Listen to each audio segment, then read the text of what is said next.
বর্ণালী স্বপ্নপূরণে আপনাদের সবাইকে স্বাগত জানিয়ে আবার একটা নতুন রেসিপির সাথে আমি চলে এসেছি।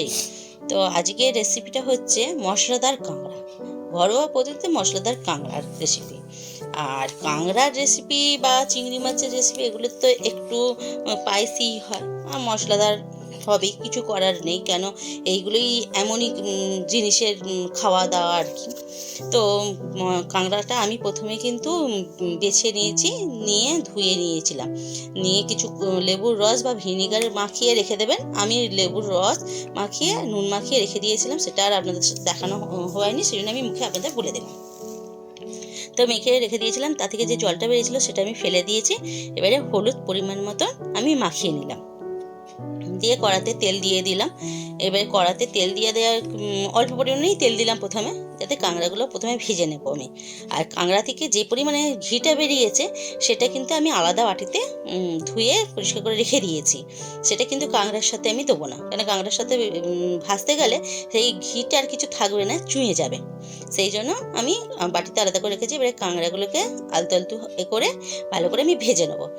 এবারে যদি মনে হয় অনেকেরই, আমি আবার ভাপিয়েও নিতে পারি, কিন্তু আমি এবারে ভাপিয়ে নিইনি। অনেকক্ষণই লেবুর রস আর নুন মাখিয়ে রেখে দিয়েছিলাম, তারপরেই আমি ভাজছি। এবারে কাঁকড়াগুলোকে আমি সব একে একে দিয়ে দিলাম কড়াতে। তেলটা গরম হয়ে যাবার পরে দিয়ে এবারে ভেজে ভেজে আমি তুলে নেব। এইদিকে আমার মশলাদার কাঁকড়া তৈরি করতে যে যে এইগুলো জিনিসগুলো লাগবে, একটু কিন্তু মশলাদার কাঁকড়া করতে একটু কিন্তু তেল মশলা বেশিই লাগবে। আর একটু রসুন পরিমাণটা বেশি লাগবে। রসুন, আদা, পেঁয়াজ, আর কাঁচা লঙ্কা, শুকনো লঙ্কা, কাশ্মীরি লঙ্কা, নুন পরিমাণ, চিনি স্বাদ মতন, আর ধনে গুঁড়ো, জিরে গুঁড়ো। এবারে যে যার পছন্দ মতন ঝালটা কম বেশি করতেই পারেন, সেটা কোনো বলার কথা নয়। এবারে আমি কি করেছি, এটা শিলে বাটলে টেস্টটা আরও ভালো হয়, কিন্তু আমার সুবিধার জন্য, তাড়াতাড়ির জন্য আমি মিক্সিতে পেস্ট করে নিয়েছি। আদা, রসুন, পেঁয়াজ, অল্প পরিমাণে পেঁয়াজ দিয়েছি, নাহলে গ্রেভিটা বেশি হয়ে যাবে, ভালো লাগবে না। আর টমেটোটাকে ভালো করে আমি পেস্ট করে নিচ্ছি, যেন টমেটোমে ছালগুলো এমনি থাকলে খেতে ভালো লাগবে না, আর দেখতেও ভালো লাগবে না। আর 7-8টা কাঁচা লঙ্কা দিয়েছি। কাঁচা লঙ্কাটাকে দিয়ে এবারে আমি পেস্ট করে নিয়েছি। আমার মশলাটা রেডি হয়ে গেছে। কাঁকড়াগুলোকে এদিকে একটু লালচে লালচে করে ভালো করে ভেজে নিয়েছি। এবারে কাঁকড়াগুলোকে আমি তুলে নেবো। আমার কাঁকড়া ভাজা রেডি। ভেজে নিয়ে সেই কড়াতেই সেই তেল একটু বেশি পরিমাণে একটু তখন তেলটা দিতে হবে। দিয়ে এবারে পেঁয়াজগুলোকে আমি যেমন মিহি করে একদম কেটে রেখেছিলাম, সেই পেঁয়াজগুলোকেই তেলের মধ্যে দিয়ে দেবো। তেল অল্প আগে প্রথমে 1 চিমটির মতনই ওই একটু দেবো, চিনি দেবো। কারণ চিনিটা দেওয়ার জন্য কালারটা একটু ভালো আসবে, সেই জন্য দেখতেও ভালো লাগবে রঙটা। হ্যাঁ, আর এইসব রান্না একটু রং চঙে না হলে ভালো লাগে না ঠিক, আমার তো ভালো লাগে না। এবারে দেখতে প্রথমে সুন্দর হবে, তবে তো ভালো লাগে এইসব রান্না। তো প্রথমে আমি একটু চিনি দিয়ে দিলাম কালারের জন্য। কালারটা লাল মতন একটুখানি হয়ে এলেই সেই মতন অনুযায়ী পেঁয়াজটা দিয়ে দিতে হবে, নাহলে চিনিটা আবার পুড়ে গেলে তিতকুড়ি ভাব লাগবে। তো চিনিটার রঙটা এসে গেছে, আমি এর উপরে এবার পেঁয়াজগুলো দিয়ে দিলাম। পেঁয়াজগুলো এবারে ভাজা হবে। ভাজতে ভাজতে পেঁয়াজগুলো একটু ব্রাউন কালার আসতে হবে পেঁয়াজগুলোকে। পেঁয়াজ যতক্ষণ না ব্রাউন কালার আসে ততক্ষণ মশলাগুলো দিলে ঠিক হবে না, ভাজাটা রেডি হবে না। মশলাটা যত ভালো সুন্দর ভাজা হবে তার টেস্ট তত সুন্দর হবে। এবারে পেঁয়াজটা যেহেতু ব্রাউন কালার মতন এসে গেছে, আমি তখন তারপরেই আমি নুনটা দিলাম আর কি। পরিমাণ মতন আমি নুন দিয়ে দিয়েছি। যে যার স্বাদ অনুযায়ী, যতটা পরিমাণে কাঁকড়া ছিল সেরকম অনুযায়ী তো যে যার দেওয়া হবে। তো আমি নুনটা দিয়েছি। তারপরে হলুদ দিয়ে দিলাম। হলুদ দেওয়ার পরে এবারে আমি তেলের ওপরে কিন্তু একটা কথা কি, তেলের ওপরে যখন হলুদ আর লঙ্কার গুঁড়োটা দেওয়া হয় না, তখন কালারটা খুব সুন্দর আসে। যদি সব মশলা দিয়ে দেওয়া হয় তারপরে যদি লঙ্কা গুঁড়ো দেওয়া হয়, কিন্তু রঙটা ততটা সুন্দর আসে না। কিন্তু তেলের ওপরে আপনারা দিয়ে দেখবেন। আমার রান্না করতে করতে যে অভিজ্ঞতাটা, বা মা ঠাকুমাকে দেখেছি সেরকমই, যে তেলের ওপরে যদি লঙ্কা আর হলুদের গুঁড়োটা দেওয়া হয়, তখন দেখবেন কালারটা আরও সুন্দর ফুটে, সুন্দর আসেও, খুব সুন্দর। বেশ এটা একটু নেড়ে নিলাম আমি হালকা করে, যে ভাজা ভাজা মতন হয়ে গেল। তারপরেই আমি কি করব, মশলাটা দিয়ে দেবো। যে মশলাটা আমি পেস্ট করে রেখেছি, আদা, রসুন, টমেটো, আর অল্প করে একটু পেঁয়াজ নিয়েছিলাম, যে কাঁচা লঙ্কা, সেই পেস্টটা আমি দিয়ে দিলাম কড়াতে মশলার ওপরে। এবারে জিরে বাটা আর ধনেটা আমি বেটে রেখেছিলাম, এমনি আলাদাভাবে আমি বেটে রেখেছিলাম। সেটা এবারে এটা একটুকুনি ভাজা ভাজা মতন হলে তারপরে আমি ওই বাটাটা দেবো। এবারে মশলাটা কষতে কষতে হালকা আঁচে, খুব জোর আঁচে এটা করলে হবে না, যেহেতু জিরো আঁচে হালকা এতে মশলাটাকে ভাজতে হবে। মশলাটা ভাজতে ভাজতে যখন দেখবেন আস্তে আস্তে তেল ছাড়ছে, তখন বুঝবেন যে আমার এটা রেডি হয়ে গেছে, মশলাটা রেডি হয়ে গেছে। এবারে এই করতে করতে দেখছি যে হালকা কালারটা একটু চেঞ্জ হয়েছে, তখনই আমি কি করব, ওই জিরে বাটা আর আদা বাটা, জিরে বাটা আর ধনে বাটাটা যে রেখেছিলাম সেটা দিয়ে দিলাম। দিয়ে এবারে এটাকে নাড়তে নাড়তে এই কালারটা এবারে চেঞ্জ হয়ে যাবে, আর মশলা থেকে আস্তে আস্তে করে তেল ছাড়তে লাগবে। যখন তেলটা ছাড়বে তখনই আমি কাঁকড়াগুলো যে ভেজে তুলে রেখেছিলাম সেই কাঁকড়াগুলো এতে দিয়ে দেবো।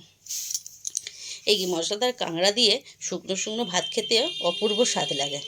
আর এইসব রান্না তো একটু স্পাইসি হবেই, এতে কিছু বলারই নেই।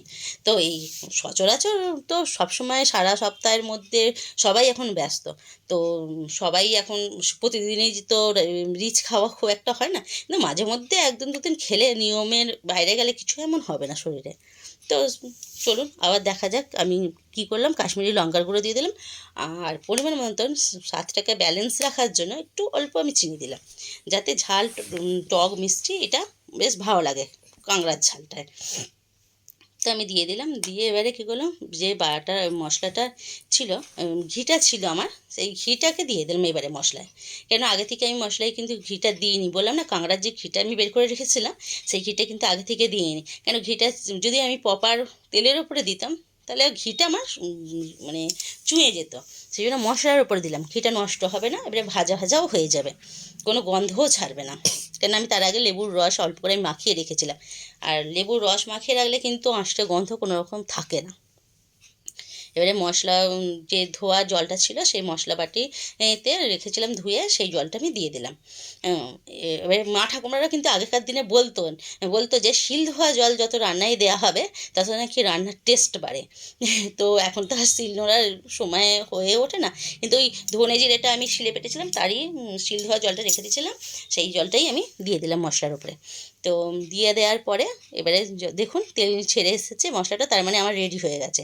এবারে কাঁকড়াগুলোকে আমি মশলার ওপরে দিয়ে দেবো, দিয়ে এবারে হালকা হাতে এপাশ ওপাশ করবো আর চাপা দিয়ে দিয়ে করবো, আর অল্প করে গরম জল রেডি করে রেখেছি আমি। কেন যে কোনো তরকারিতে দেখবেন ঠান্ডা জল দেওয়ার থেকে একটু উষ্ণ গরম জলটা দিলে তার টেস্টটা ভালো থাকে। কাঁচা জলটা হট করে মশলা গরম মশলা তাতে করতে করতে কাঁচা জলটা দিলে তার টেস্ট নষ্ট হয়ে যায়, জন্য চেষ্টা করবেন একটু উষ্ণ গরম জল দেওয়ার জন্য। এই মশলাটা আস্তে আস্তে হাতে চাপা দিয়ে দিয়েছিলাম, দিয়ে কষে কষে এটা রান্না করতে হবে, বেশ তেল কষা যেমন মাংস তৈরি হয় সেরকম এটাকে করতে হবে। যত কষে কষে করবেন জল ছাড়া তত টেস্টের বাড়বে, আর একটু ঝাল ঝাল হবে কিন্তু। কাঁকড়া কিন্তু ঝাল প্রচুর পরিমাণে ঝাল টেনে নেয়। আজকে একরকম ঝাল দেবেন, কালকে যদি যে জিনিসটা খাবেন সেই ঝালটা কিন্তু কমে যাবে, সেহেতু ঝালটা দেখে দেবেন। এবারে দেওয়া হয়ে গেলে এবারে উষ্ণ যখন আমার কষা কষাও হয়ে গেছে, এবারে আমি কি করব, গরম জল যে করে রেখেছিলাম হালকা করে সেই গরম জল অল্পটুকু পরিমাণ মতন আমি দিয়ে দেবো, খুব একটা দেবো না, কেন এটা আমার তো কাঁকড়া বা এ দিয়ে ঝোল হচ্ছে না, সেটা মশলাদার কাঁকড়া হচ্ছে, শুধু কাঁকড়াটা একটু ভেতরটা ইয়ে হবে, বড়ো কাঁকড়া তো সেদ্ধ হওয়ার জন্য অল্প পরিমাণে আমি জল দিয়ে দেবো। অল্প পরিমাণে গরম জল করে রেখেছিলাম সেই জলটা ঢেলে দিলাম, দিয়ে এবারে চাপা দিয়ে দেবো। দিয়ে যখন আমার কাঁকড়াটা চাপা দিয়ে দেবো, যে হয়ে যাবার পরে আপনাদের আমি দেখাবো, তারপরেই আমার কি কাজ হবে, যখন কাঁকড়াটা পুরো রেডি হয়ে যাবে আমার মোটামুটি রান্নাটা কমপ্লিটই, এবার নাবানোর অপেক্ষায় খালি, এবার নাবিয়ে খালি গরম গরম ভাতের সাথে সার্ভ করা। তো রেডি হয়ে গেছে, এবারে চাপা দিয়ে রেখে দেবো। তারপরে এদিকে আমি কিন্তু গরম মশলার গুঁড়ো করে রেখে দিয়েছি। মার্কেটের গরম মশলা আমি ব্যবহার করি না, আমি ঘরেই গরম মশলা গুঁড়িয়ে রেখে দিয়েছি। সেই গরম মশলায় কী করে কাঁকড়ার উপরে ঝালের উপরে এর মতন হাফ টেবিল চামচ বা যে যেমন ঝাল খায়, অনেকে গরম মশলা কিরকিরে ঝাল লাগে বলে পছন্দ করে না, আর আমাদের সেন্টও খুব সুন্দর লাগে, সেন্টটা দিলে ভালোও লাগে, সেরকম পরিমাণে অল্প বা বেশি সেরকম করে দিতেই পারে। তো অল্প করে আমি ছড়িয়ে দিলাম। আমার মশলাদার কাঁকড়া রেসিপি রেডি, এবারে তৈরি হয়ে গেছে। এবারে আমার ভিডিওটি যদি আপনাদের ভালো লেগে থাকে তাহলে চ্যানেলটাকে একটু সাবস্ক্রাইব ও লাইক কমেন্ট করে দেবেন আর শেয়ার করে দেবেন। থ্যাংক